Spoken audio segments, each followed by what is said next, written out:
It's BCB Live, Drive Safe Dave, here on a Wednesday. Excited about Driver Appreciation Week here on location in Mansfield. And yes, once again, Sir Rick, remote, coming to you live on BCB Live. Hey, Sir Rick, how you doing out there? What's going on, man?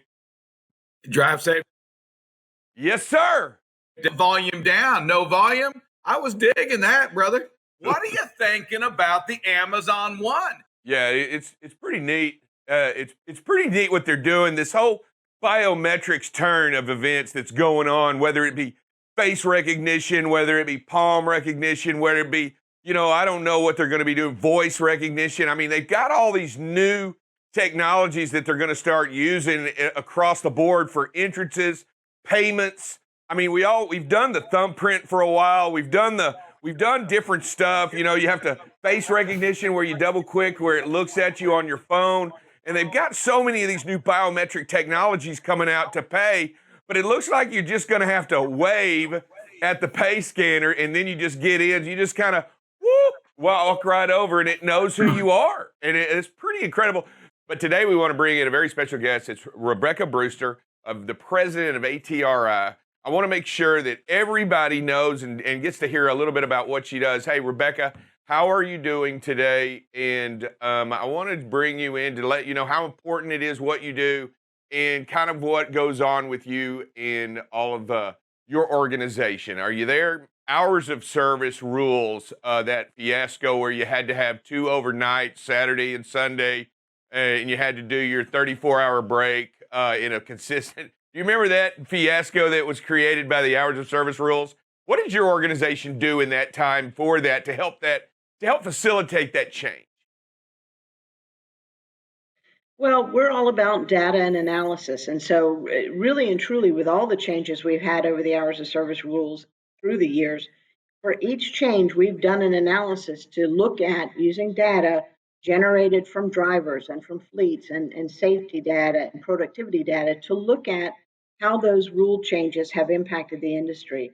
And particularly when we had those requirement for 2 overnight rest periods, 1 a.m. to 5 a.m., for that 34-hour restart to be legal, there was anecdotally, a lot of drivers who were very unhappy with it, a lot of fleets who were unhappy with it. And so we put our data analysis to work, and using a combination of driver survey data and truck GPS data, we were really able to spell out a very compelling reason why that particular provision of the hours of service rules did not work. For instance, using our truck GPS data set, it's over 1 million trucks worth of GPS data that comes into us in real time, we were able to show that forcing drivers back onto the road, what we all know intuitively, forcing drivers back onto the road early morning during rush hour just to get that 34-hour restart is just putting them in more congestion and, quite frankly, putting them at more risk and greater exposure for crashes with four-wheelers.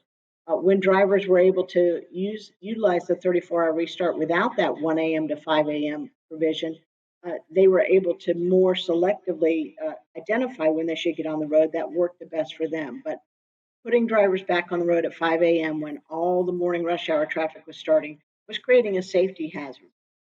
We also, again, collected a lot of data from drivers who indicated that that particular provision actually created more fatigue on the part of drivers than less fatigue, which is what the hours of service rules are intended to do. And so the combination of a number of Actuary studies, obviously it made their way to Capitol Hill, made their way to FMCSA, and we ultimately saw that 1 a.m. to 5 a.m. 2 overnight period provision repealed. Yeah, it's exciting to know that there's somebody out there actually listening to the people that are infected and impacted and put the data together and forward that data to the organizations and the lawmakers and the people in the industry that make change. What basically propelled you into this to be the good listener and the person that actually goes out? What started this all for you? Well, we've actually, as an organization, been around since the 1950s, but we underwent a reorganization in 2001. It was completed to become Actuary, and we've always been doing research, but when we became Actuary, we started relying on a research advisory committee, an external body of trucking industry stakeholders that includes motor carriers and trucking industry suppliers and driver groups. We have both OIDA and the Teamsters.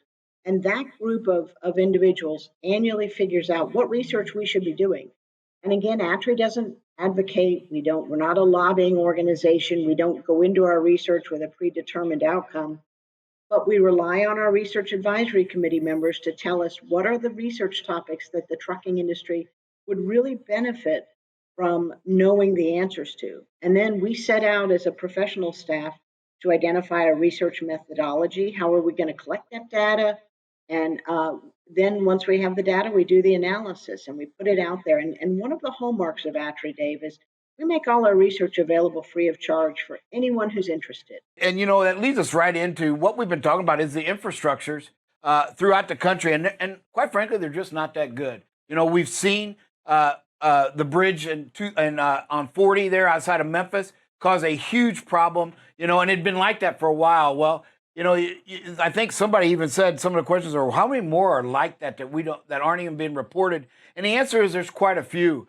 We started this week with, the scary part is 20% of all the U.S. roadways, on average, the 20%, when you combine the good, the worst, and all that, are in unacceptable condition by whoever classifies that, the Highway Traffic Association. It should be me. I'm just saying it should be me.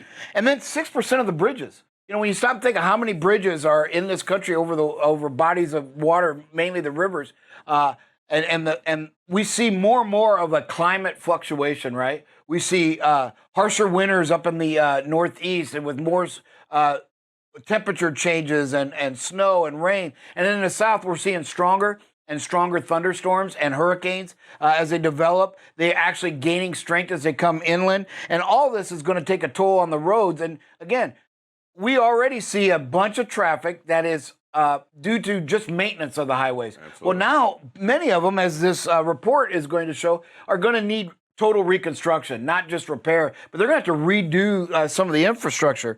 And again, the Northeast seems to have the worst roadways. There's one or two that creep in from other areas, and I think that has to do with volume. Like California's up there, right? They're also one of the states that are bankrupt, right? New Jersey's up there, right? All these states are in financial ruin as well.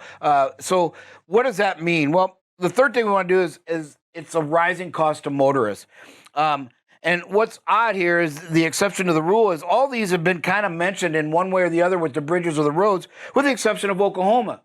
But yet Oklahoma has the highest cost per motorist for repairs. Now, what I couldn't find out was, are they talking vehicle repairs or road repairs? I believe it's vehicle repairs because it says average cost to motorists in repairs. So I'm going to assume that's just tearing up the vehicle on these roadways. And we're actually, as it always seems to happen, we have a video today that was actually done in Oklahoma that you're going to see a section of the road that is just horrible, and a driver did a great job. But Oklahoma, it costs the average motorist $900 a year in repairs. California is number 2 at $862. Rhode Island, worst roads in the country and bridges, they're number 1 in both, $823. And then Mississippi, the state of Mississippi, $820. So you can kind of see Oklahoma and Mississippi are a main thoroughfare for many trucking companies out there, and they have the highest costs to motorists for damage. So that means there are some sections of the roadways in there that are just horrible, even though they may not be number 1 or number 2, because like the unacceptable roads, neither one of those cracked the top 5. But yet there's still some issues in what it shows. So again, very costly. Another reason why, you've got to give that space and speed on these interstates, because you just don't know where that pothole is going to grab you, or a rough condition that could make you lose a little control on the stability side. Hey, we are at 120 days. We hit the big 4-month mark, if you will. Great job, drivers out there. 6 score, right? That's 6 score. Six score of days, right? 120, 6 score of days. 4 score and 7. No, that was that Lincoln? That was Lincoln. But 20 is a score. 6 scores ago, we had our last accident, right? That is correct. But yeah, great job, drivers. And it's a great milestone that just falls right in the middle of Driver Appreciation Week. And what a great number to hang, to just be able to lunge in there and say, thank you, men and women out there who do this every day. This is not a 120-day focus point, right? This is just from day in, day out, every mile, your focus, and what happens because of that focus and that intentionality and that heart to be the safest driver on the roadway and to affect the safety of others around you. That's what produces the streaks. The streaks don't produce the good driver, do they? And here we are in another one. Again, a great situational awareness, right? What I love about this, see what you see in here. There was one thing that jumped out at me, and I loved it, and it's coming up right here.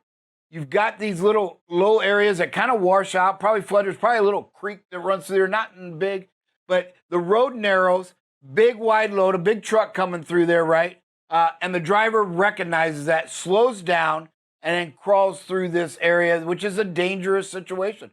Just one of the things you got to be mindful out here on these secondary highways.